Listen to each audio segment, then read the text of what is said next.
Welcome to Rogers TV. I'm your host Alima Hotaki. As we near our final 2 episodes of I Care, I Volunteer on Rogers TV, we have dedicated today's show to youth volunteering and how students can change the communities that they live in.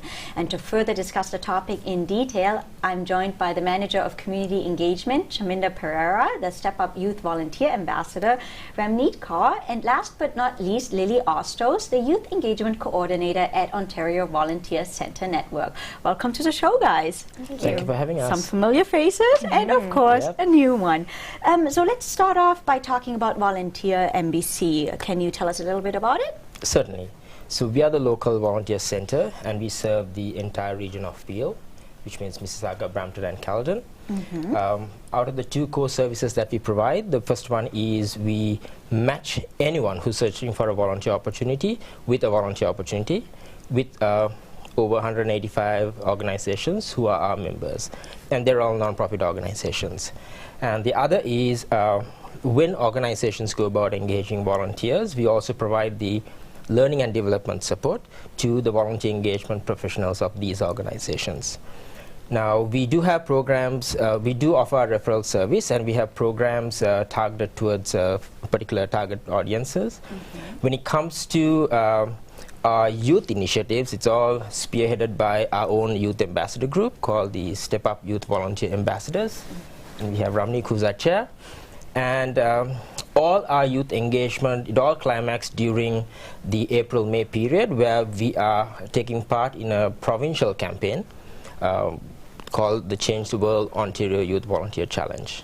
Okay, and let's take it to Ramneet now. Can you tell us a little bit more in detail about the Step Up program? Yes, for sure. So Step Up Youth Volunteer Ambassadors of Volunteer MBC is a youth program under Volunteer MBC's guidance. So what we do is that we connect high school students to their community through events that promote volunteerism. And what we've done in the past years is that we've created these events to allow youth to have a platform to convey their passion about issues that they feel comfortable and strongly about. And so last year we managed to engage about 350 youth, and we managed to, So we managed to engage around 350 youth, and they all volunteered around 1,500 hours in the last 2013-2014 term. So SWEVA in itself is a platform for all these ambassadors to raise their voice and connect to their communities, whether it be Mississauga, Brampton, or Caledon. I think it's really interesting too, because it also shows in the way you're just speaking about it that youth are actually very passionate about certain causes. And usually we think of younger people as just being ill-informed, not wanting to, like, who are, I guess in a way people can say that they're very selfish. They probably don't care about what's going on outside of their little, comfort zone and everything. So in terms of the passion, and like you've probably dealt with a lot of volunteers, how strong is that among youth? It is very strong, and I think one of the things that we are recognizing now is that the youth that are taking these leadership roles currently are going to be the ones in the future that are going to present all these issues to important stakeholders in the community. And I think groups like SWEVA are that platform again for them to step up and actually talk about these issues, and in the future they are able to raise their voice more comfortably. And so definitely there is that strong passion in youth in this generation, for sure. And then shifting that onto Lily then, in terms of, you've also worked with a lot of youth. So here we are talking about a specific platform. So how is it important to recognize youth? Yeah, so I work with the Ontario Volunteer Centre Network, and we support volunteer centres all across Ontario, 24 of them actually, to basically strengthen the voice of volunteerism in Ontario and also help build capacity and be this collective voice. And we do that by providing training and resources to volunteer centres and also partnering in different projects and initiatives as well. And I work with the volunteer centres on the Change the World campaign, because it is, Chaminda mentioned, a provincial campaign. And that's something that, my experience working within the Change the World campaign and sort of supporting the volunteer centres, it's incredible to see how passionate some of these youth are. And I also get the opportunity to go out and visit some of the events that are made during this time frame. And it's mind-boggling to see the the ideas and the creativity that come from the youth of this province. Can you give us an example, for example? I was out in Kingston last year, and Kingston is a university town, so there's lots of stuff going on, and the volunteer center out there is extremely involved with their schools, and they planned a couple of different food bank initiatives and just getting all the students to package the food, and they were collecting food as well from the different neighborhoods, and there was a lot of students involved, so it was definitely something to see for sure. So I know you deal with the Change the World campaign more in the province, and then Shaminda deals with it more on a local level in Peel. Can you tell us a little bit about the sort of events to look forward to? Yes, so during the April and May period of 2015, actually if you're looking at the types of events, there's a plethora of events that's taking place. There are events organized by the signature events of organizations who are supporting the community, and also something that we do is we encourage the youth to create their own events, where they get the experience of organizing the event and try addressing the causes that they are so passionate about, and also enabling their peers to volunteer with those events. One of the major events that Volunteer MBC is involved is the one that Suva should take credit in, creating the event, and it's called the Mad Scatter. And I know Ramnik will explain a little bit more because it's their baby. The event came out of the the executive team's ideas. But whatever it may be that the youth are passionate about, do they want to talk about the environment? They can create an event during Change the World. Are they passionate about helping animals or being close to animals? They can have an event that is related to their cause. Do they want to bring out certain issues in the community and talk about those communities? They can have awareness campaigns. So whether it's an awareness campaign, whether it's a service that they're offering to the community, whether it's something related to philanthropy like a donation drive or so on, youth will definitely make it happen. And there's also, I hear, like a recognition awards, a prep. Can you just touch upon that? Yep. So the participants of Change the World received 2 types of certificates as of this year. So one being the Change the World certificate, which states the participant's name and the hours and whatever event they participated in. The other one being PREB. So for any youth that has sort of gone above and beyond in their contribution of hours, will receive a PREB certificate, which is a standardized certificate that basically states the skills and the competencies that the youth has acquired in the event that they've participated in.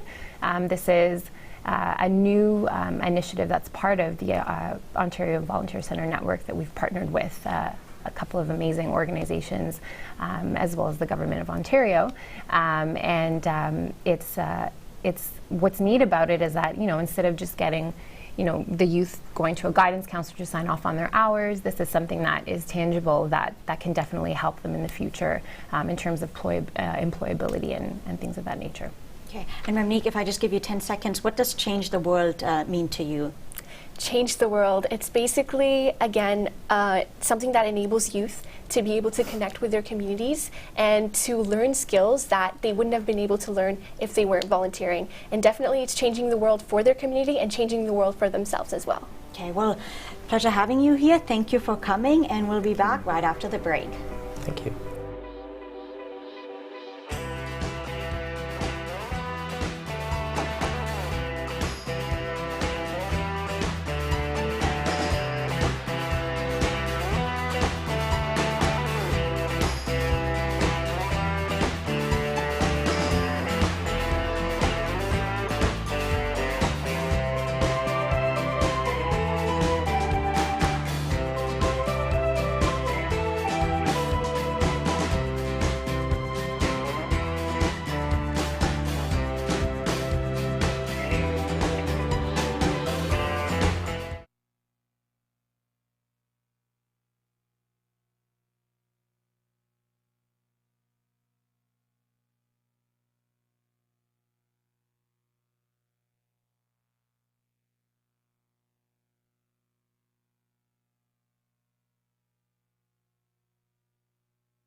welcome back to I Care, I Volunteer. Joining me now are Tanya Pereira, the Manager of Volunteer Engagement at Vita Center, and Michaela Piruccio, a youth volunteer at the Vita Center. And of course, to our viewers, you can follow our conversation on Twitter, Volunteer MBC, as well as on Facebook. It's like Volunteer MBC. Welcome to the show, girls. Thank you for having us. So let's talk a little bit about the Vita Center. What sort of services does it provide for the community? So Vita Center is an agency here in Peel Region that supports pregnant and parenting youth in Peel Region, so young parents living in Mississauga, in Brampton, and in Caledon. What we are here for is to provide support in the, the way we do that is in the form of counseling and through parenting programs, which also leads to the education part. So we do have two parenting and life skills programs. One is more about general parenting and teaching them the life skills in order to sort of to be able to handle life as a parent, but also just life in general. The second one is geared more towards the food and nutrition and the healthy eating, and educating parents on how important it is not only for themselves and their own diet, but the diet for their children as well. So those are just a few of the programs and services we offer. But what we are there for in Peel Region is just to offer support, to offer education. And I think we were talking about this earlier briefly right before the show, that, and I think it's important that our viewers also know this, is that this isn't just an organization for teenagers or for women. Exactly. It also we are offers. Yes, we are an organization that offers support for parents. The focus is always on parents and when it comes to that support. So the counseling, we have a care closet as well that we are able to provide, baby items, anything that a new parent might need. So diapers, wipes, baby food, formula. But even our parenting programs, the focus is on parenting. Some of our clients are single parents, some are teenagers. Some of them are, on the older range of our mandate, which is 15 to 30, but they are new immigrants. So they are they're new to Canada, and they want to learn what is appropriate in Canada, how to parent my child in Canada. Yeah. And some are even men. Exactly. Important yes. to know. So, yeah.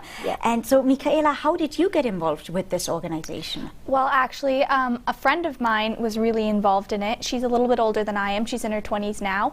And she kind of took me on board, and she really taught me that there was a need in my community to really put myself towards a cause such as this. And I kind of just learned everything I know now off of her. And so I saw what she was doing, and it really inspired me to be able to do the same thing. And so I took what she taught me, and I just did the same thing. And I kept seeing that I can do more and more, and I was really helping the lives of many people at the Vita Center, so I continue to do it today.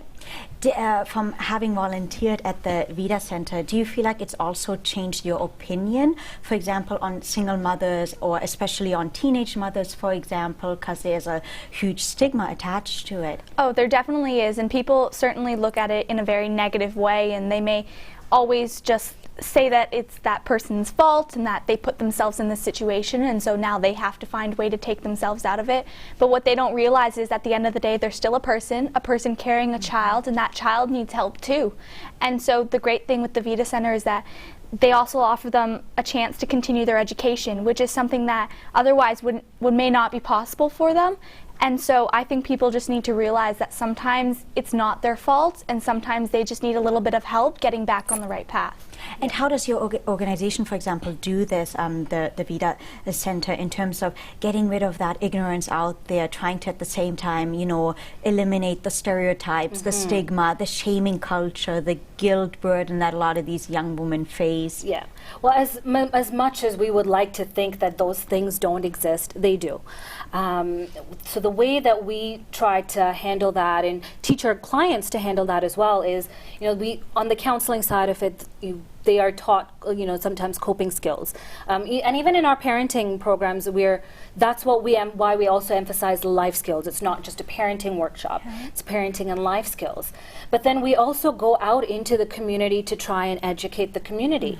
We go out to high schools. Our counselors will do presentations to sometimes large assemblies, or just to individual parenting classes to talk about what it is like to get pregnant when you are so young, but also it's talk about that part, but also to sort of let them know that your life is not ending just because you got pregnant at such a young age.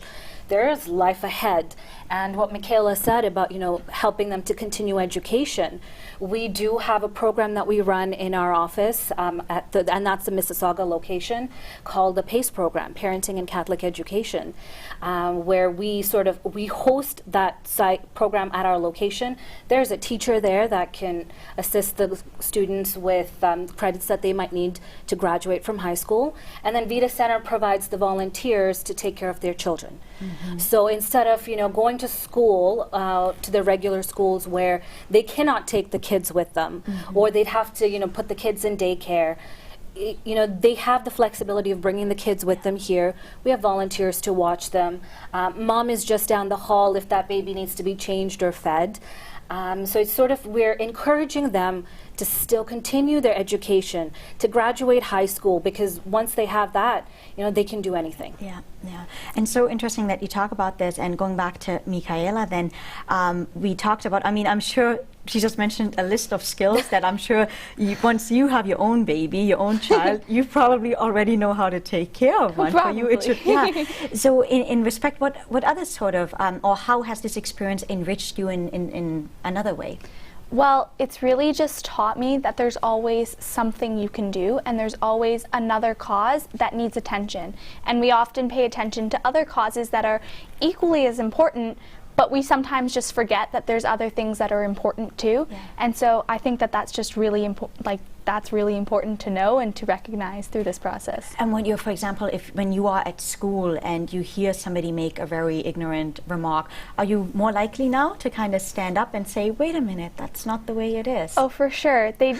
They often hear me tell them that you just don't really understand what's going on, and I often sit them down and I let them understand, and I bring them on board. I host many events at my home where I bring my friends in and I teach them what I know, and I help them get involved as well. And with having worked with all these, I guess, young mothers, young parents, or single parents, how have they told you how much you mean to them, and that if it were not for your organization, where would they be today? Well, we have several success stories. Just trying to think of one that comes to mind. We've had several from that PACE program that I was just talking about.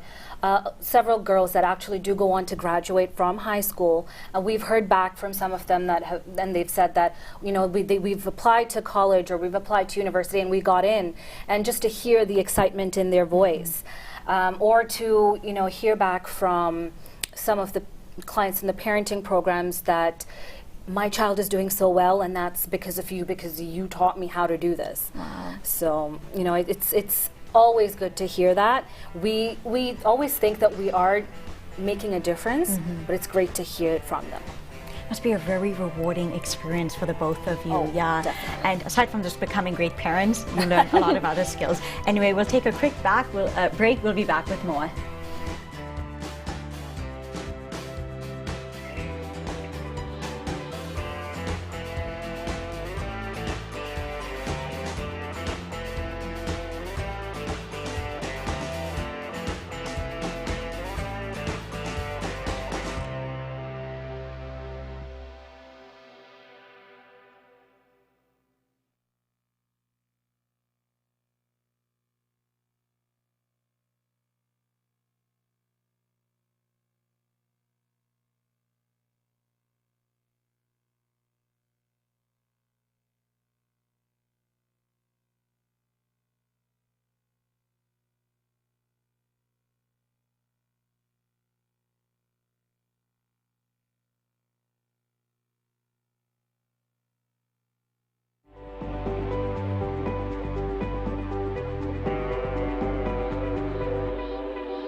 Welcome back to I Care, I Volunteer. Joining me for the last segment on the show is Gurpreet Singh, the Field Officer for the Duke of Edinburgh's Award.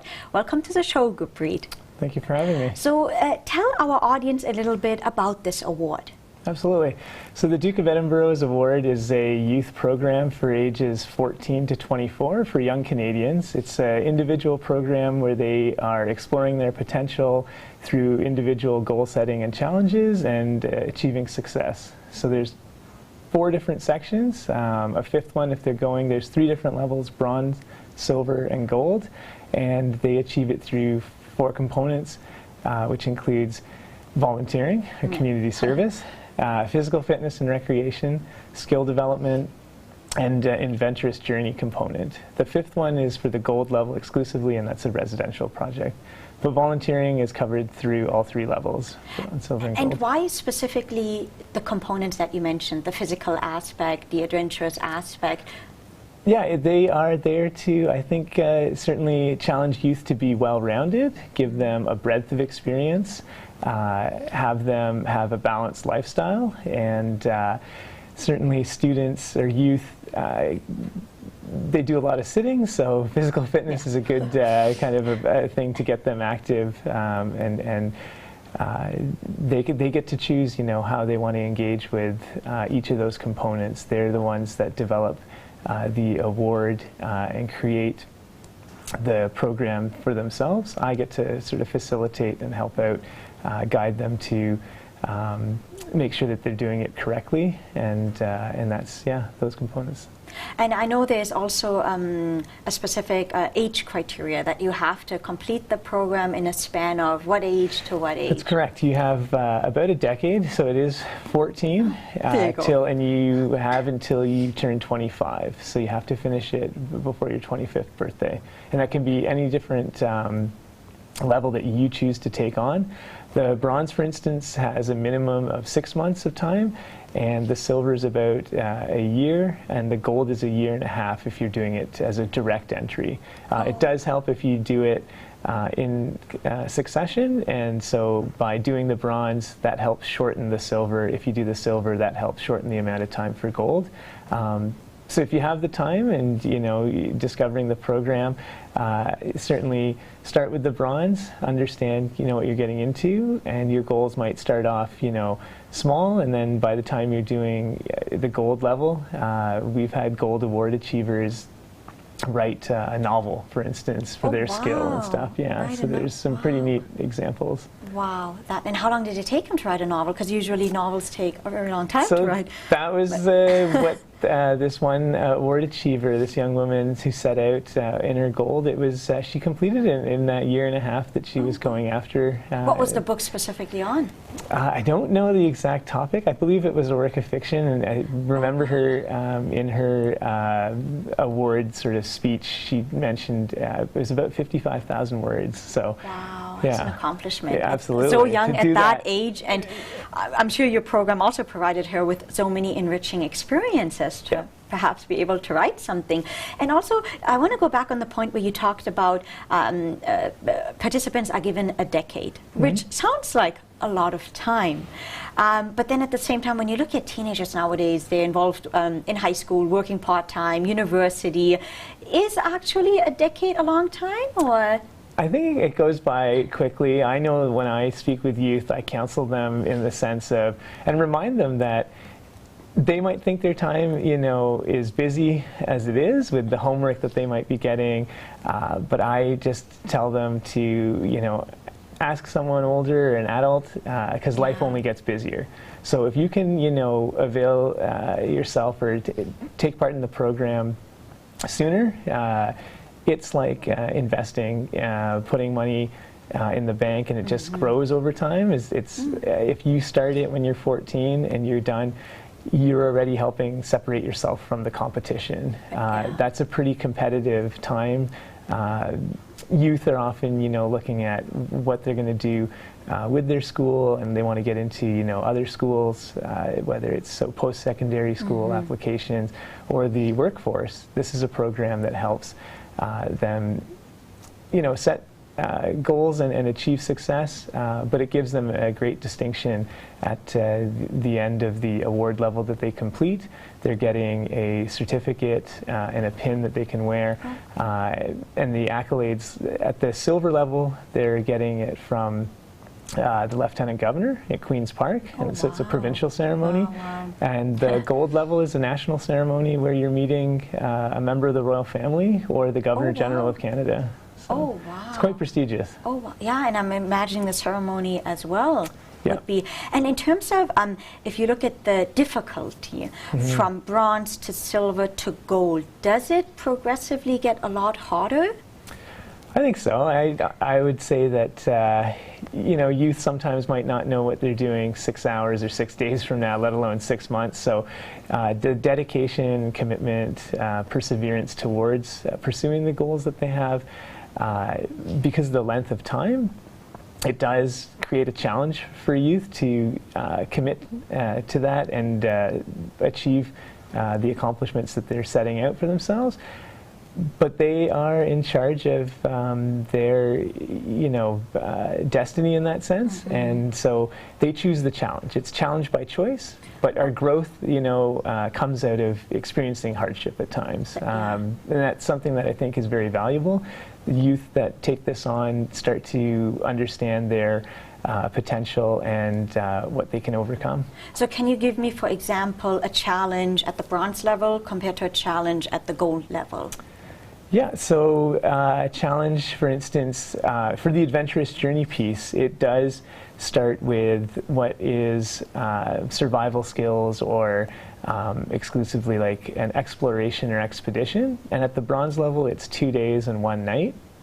The silver becomes 3 days and 2 overnights, and then the gold is 4 days and 3 nights. So you can see it successively gets longer, certainly a bit harder to do that trip planning. The routes get a bit longer, and it's about self-sufficiency at that component for the award there is ultimately around hiking, it can be biking, canoeing, and ultimately camping are those overnights. So you're learning how to light a fire, build a shelter, but really engaging with, an environment or nature where you start to feel confident. And quickly, just in 10 seconds, what is the success rate?